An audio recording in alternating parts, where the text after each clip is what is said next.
Hello, എല്ലാവർക്കും എംദിലിലേക്ക് സ്വാഗതം. ഈ സീസണിൽ കളേഴ്സ് യൂസ് ചെയ്ത് നിങ്ങളുടെ മുഖം സൗന്ദര്യമുള്ളതാക്കുന്നത് എങ്ങനെയെന്ന് നമുക്ക് കാണാം. ഇതിനുള്ള ടിപ്സ് ഹെയർ ആൻഡ് ബ്യൂട്ടി എക്സ്പെർട്ടായ സ്വാതിയോട് ചോദിക്കാം. സ്വാതി, എങ്കിൽ നമ്മുടെ പ്രേക്ഷകരോട് പറയൂ, എങ്ങനെയൊക്കെയാണ് ഈ ഫെസ്റ്റിവൽ സീസണിൽ മേക്കപ്പ് ഇടേണ്ടത്, എന്തൊക്കെയാണ് ചെയ്യേണ്ടതെന്ന്? മേക്കപ്പിൽ ഏറ്റവും പ്രധാനപ്പെട്ടത് നമ്മുടെ കണ്ണുകളാണ്. കഥ പറയുന്ന കണ്ണുകൾ എന്ന് പറയുന്നത് പോലെ നമ്മളുടെ എല്ലാ ഭാവങ്ങളെയും പ്രകടിപ്പിക്കാൻ കഴിവുള്ള കണ്ണുകൾ നമുക്ക് പലതരത്തിൽ സൗന്ദര്യമുള്ളതാക്കി മാറ്റാൻ കഴിയുന്നതാണ്. അത് തന്നെയാണ് ഇപ്പോൾ ഇവിടെ കാണിക്കുന്നതും. കണ്ണുകളെ ഏറ്റവും സൗന്ദര്യമുള്ളതാക്കുവാൻ എന്തൊക്കെ ചെയ്യാമെന്ന് ഇപ്പോൾ ഞാനിവിടെ കാണിക്കാൻ പോവുകയാണ്. ഫൗണ്ടേഷനും ബേസും ഒക്കെ ഏറ്റവും കുറഞ്ഞ രീതിയിൽ മാത്രം ഉപയോഗിക്കുന്നതാണ് നല്ലതെന്ന് ഞാൻ പറയൂ. എങ്കിൽ നമുക്ക് ഉടനെ തുടങ്ങാം. തീർച്ചയായും തുടങ്ങാം. ഞാനിപ്പോൾ കുറച്ച് ഫൗണ്ടേഷൻ ഇവരുടെ മുഖത്തിട്ടിട്ടുണ്ട്. പകൽ സമയത്തെ മേക്കപ്പിന് വളരെ ലൈറ്റ് ഷെയ്ഡിലുള്ള നാച്ചുറൽ ലുക്കാണ് ഞാനിവിടെ ചെയ്യാൻ പോകുന്നത്.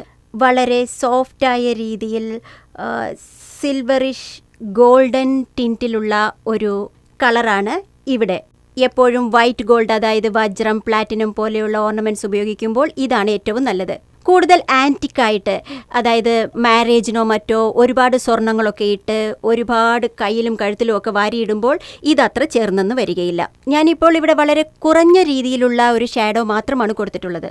വളരെ കുറഞ്ഞ സമയങ്ങളിൽ ഇതിന് കുറച്ചുകൂടെ കൂടുതൽ കളർ ഷെയ്ഡ് കൊടുക്കണമെന്നും തോന്നാം. ഞാൻ ഒരു ചെറിയ സാമ്പിൾ മാത്രമാണ് ഇവിടെ ചെയ്യുന്നത്. ഒരു പിങ്കിഷ് ബ്രൗൺ കളറിലുള്ള ഷെയ്ഡ് ഞാൻ മുകളിൽ കൊടുത്തിട്ടുണ്ട്. വളരെ കുറഞ്ഞ രീതിയിലുള്ള ഒരു ഗ്ലിറ്റർ ഞാൻ ഇതിന് മുകളിൽ കൊടുക്കുകയാണ്. അത് വളരെ നല്ലൊരു ലുക്ക് തരുന്നതാണ്. ഇത്തരം മേക്കപ്പ് സാധാരണ എല്ലാവർക്കും ഏത് സമയത്തും ഉപയോഗിക്കാവുന്നതാണെന്നേ ഞാൻ പറയൂ. അവസാനമായിട്ട് വളരെ ചെറിയ രീതിയിൽ ഒരു വി ഷേപ്പ് ഞാനിവിടെ കൊടുക്കുകയാണ് ഒരു ഫിനിഷിങ്ങിന് വേണ്ടിയിട്ട്. ഇത് കണ്ണുകളുടെ സൗന്ദര്യം കൂട്ടും.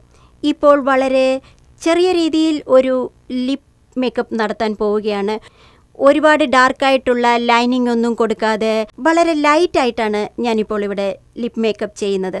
വളരെ വെറ്റിയായിട്ടുള്ള ഒരു ലിപ്പ് ഉണ്ടാക്കിയെടുക്കുവാൻ കുറച്ച് കൂടുതൽ ഗ്ലോസ് ഉപയോഗിച്ചിട്ടുണ്ട്. കുറച്ച് ചീക്കിയായിട്ട് തോന്നുവാൻ വേണ്ടിയിട്ട് വീണ്ടും ഞാൻ പറയുകയാണ്, വളരെ നാച്ചുറലായിട്ടുള്ള ഒരു മേക്കപ്പാണ് ഞാനിവിടെ ഉപയോഗിക്കുന്നത്. ഇനി ഇവിടെ എന്ത് മാറ്റമാണെന്ന് നോക്കൂ. സ്വാതി ഇവരെ കാണിപ്പോൾ വളരെ സുന്ദരിയായിട്ടുണ്ട്, വളരെ നന്നായിട്ടുണ്ട്. ഇതിന് ഒരുപാട് സമയം എടുക്കില്ലെന്ന് ഇപ്പൊ എനിക്ക് മനസ്സിലായി. ഒരിക്കലും ഇല്ല, ഇത് വളരെ എളുപ്പമാണ്. ഈ പ്രോഗ്രാമിലൂടെ നിങ്ങൾക്ക് ഒരുപാട് മേക്കപ്പ് ടിപ്സ് കിട്ടിക്കാണെന്ന് കരുതുന്നു. എല്ലാവരും ഇതിൽ വീട്ടിൽ ചെയ്ത് നോക്കണം. Thank you for joining us on എംദിൽ. Thank you too. Thank you. Thank you too. Thank you.